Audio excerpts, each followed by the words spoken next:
Brianna Ray from DIY here to bring you another video. I could not be more excited for a lot of the videos that I have coming up because I'm getting to play with a bunch of new toys. And today's toy, incidentally, is a laser engraver. What can I say? I wanted to try it out. I've had this on my list of things that I have been dying to try for a very long time, and it finally happened. I actually have one in my possession, and I'm so excited to give it a try and see how I can get it started. Now, this was actually a super easy setup.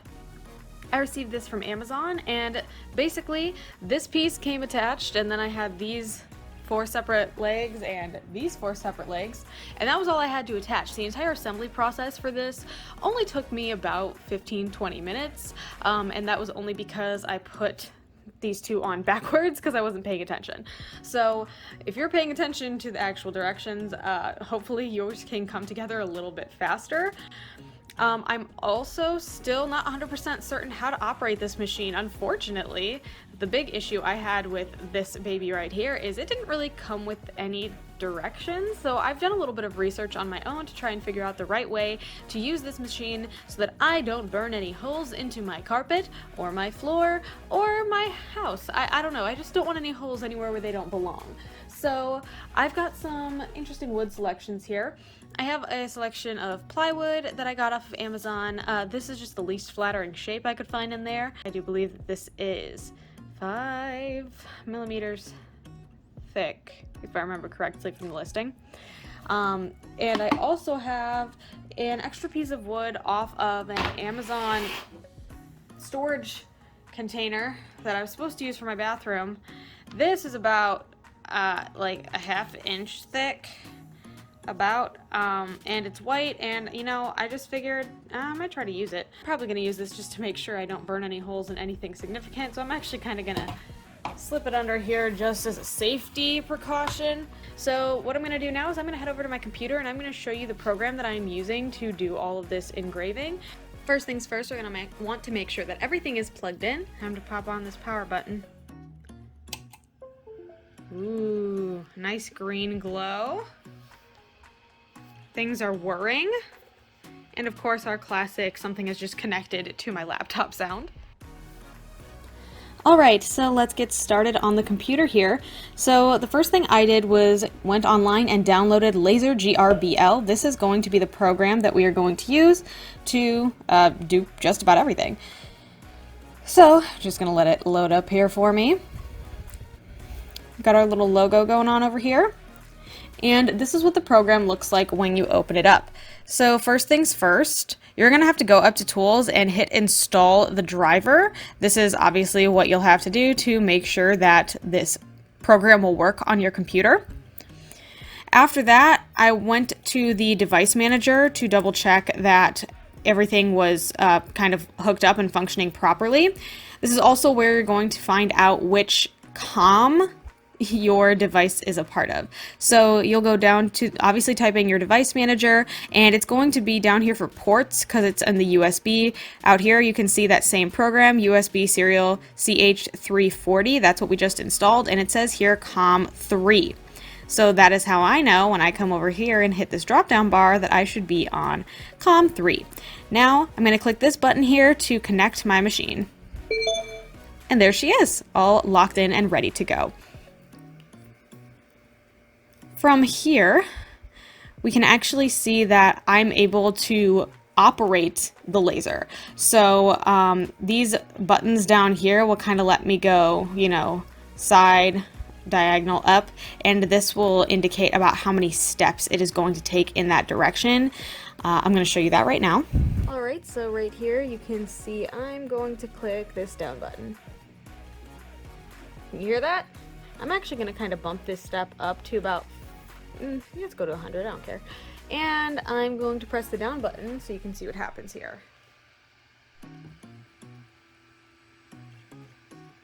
And there it goes down about 100 steps. Alright, back on the computer now. So, now that we're all in and connected, it's time for us to try and open up a picture. So I'm going to go up to File and Open File, and I have something made here. I found out online you can do pretty much anything with this program. It could just be any sort of picture or an SVG. I'm going to go with the picture just because that's kind of what I learned on. And you'll see it kind of opens up this dialog menu to get started. So there's a bunch of different options here. I kept my image black and white. There's a black and white option right here. I believe it'll preview really what you're looking at with your design so that you can see what it'll look like and how sharp, I guess, a lot of it's going to be. I'm going to keep everything at a pretty standard section here. We have different options here like, line-to-line tracing, 1-bit black and white dithering. I believe this is like having dots instead of lines.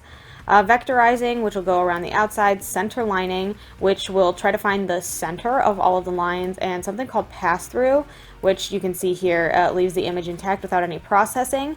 The image will be engraver line by line horizontally according to the size and DPI and resolution contained in the image file. So it looks like this line to line is the basic way to go. There's a bunch of different options too. We can flip it in a bunch of different directions. We can rotate it to however we need. We can crop here, or we can smart crop, which is actually what I'm going to do. It's going to limit it down there. We got some fill options, outline options, and invert color, which I believe is good for certain, what's the word I'm looking for? I guess materials that when they come into contact with heat, they actually lighten. That way you can leave the appropriate colors on the outside, and you'll see what it'll look like in that way. So I'm going to leave it in black and white because that is the way it is meant to be done. I'm going to hit next here, and this is kind of where we're going to get some more specific options. So this is the minimum maximum. I haven't actually had the time to experiment and figure out what these are. I don't know what this means. So I'm just going to kind of leave it where it's at and just hope that it works since this is my first time doing this. Down here we can see our sizes. Obviously we're going to keep it locked so that the image proportions aren't off, and we can kind of mess with the height and width. I believe these are in millimeters, so I'm actually going to measure this piece of wood that I have here, and we can go from there. Honestly, I have no clue what I thought I was doing bringing out a ruler when the entire machine is a literal ruler. I mean, it shows me exactly how many of these millimeters there are. Yep, lines up pretty clearly. So I guess really what I need to do then is to center this to where it needs to be. It looks like on the settings right now, down here under size, a width of 100 and a height of 46. So if I look up here, this will definitely span 100. That's good. Definitely big enough. I'm just gonna have to decide exactly where I want this design to go and kind of line it up in that way. So I think I'm just gonna take my pencil and a straight edge and kind of figure out where I want my design to go. All right, so this is kind of the box that I'm aiming for here. And it looks like this edge is going to be 120 and this is 150. So let's translate that onto the machine. Well, hands down, I think the measuring has been the most stressful part for me so far, and I also totally forgot these elements down here. You can change the line direction if you want like vertical or whatever. If you do a line preview, you're actually going to see what your lines look like. My height can only be 120, but it is longer than it is wide, or it is wider than it is tall, so I am going to have to adapt this to be what I really wanted, which is 150 long and 120 high, so it's only going to be like a fraction of that. That's fine by me. And I'm going to hit create. And now it's going to process, and here's my image. So that's great. This button here changes the center point, so I can make the center wherever I wanted it to be. But this is move to the center of the frame, so I'm going to click that button right now. So this is where it went. That's obviously not center. I mean, right? I'm going to hit center again and see what happens. Yeah, it didn't go anywhere. I mean, that looks pretty centered to me. So I guess now I'm gonna hit this center point button because this is the center. And it actually shows up here that that is the center of my design now, which is, I mean, what I wanted. And that is the center. So now, in theory, I should just have to center this. I mean, that looks pretty centered, right? Okay. I'm gonna have to hit this start button at some point. I think it's up here. So this is the progress bar, I guess. This is how it's gonna go. I'm so stupidly nervous. Go.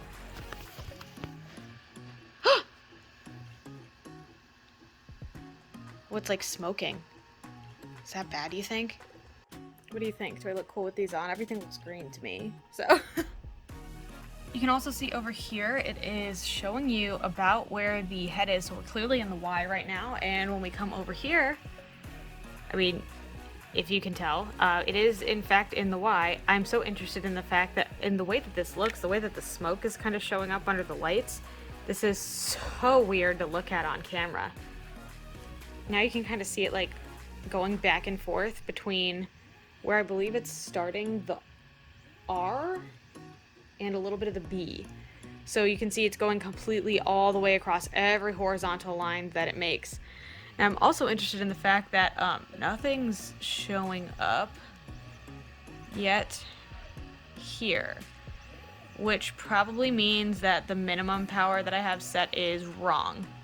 Something else that's interesting is this projected time down here. It seems to say that this project is going to take another 43 minutes. We're already about 3 minutes in. So I don't know, I think that's pretty interesting. All right, we are about 40 minutes in and we're still not done, so I would say that that projected time was pretty darn close, especially because we're kind of just getting to like the dots on the top of the beam.